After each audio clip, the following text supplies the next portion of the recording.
Hello and welcome to It's Tomorrow News. I am Dhyana Bhavsar. Coastal storm set to hit Philadelphia area, Jersey Shore with heavy rain, strong winds. Saturday will be mostly cloudy with scattered showers and a high of 71. But it's time to make our backup plans if you had anything outdoors set for a Sunday, as a strong area of low pressure will be developing south of our area and moving north. Sunday's coastal storm is predicted to touch most, if not all, of the Delaware Valley. Impacts will be widespread but left the greatest along the shore, where high winds to 60 mph along with up to 3 of rain will fall by Sunday afternoon. In addition, seas will be extremely rough with waves potentially 15 to 20 in spouts, so flooding is likely, especially around the high tide. Closer to the I-95 corridor, winds to 40 mph along with upwards of first of rain will be likely, so power outages are a possibility, as well as very slow travel Sunday and Monday.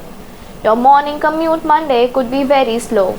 With all that said, it's worth noting that the forecast models, even just 2 days out, are still in disagreement as to where the low pressure system will eventually end up. This may have decent impact differences if it's much faster east versus much faster west.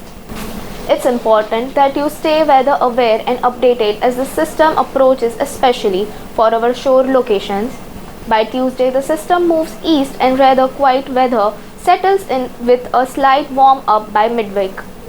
Overnight, Thursday into Friday, temperatures was expected to drop into the 30s and 40s. The forecasted dip promoted frost advisories for most of the suburban Philadelphia, as well as freeze warnings for the portion of central Pennsylvania. Friday stayed cool. Saturday will be cloudy but warmer with highs reaching the 70s before showers from the coastal storm move in during the afternoon. That's all for now. For more weather news update, stay tuned with us on It's Tomorrow News. For more global weather update, subscribe to our channel and hit the bell icon for regular updates.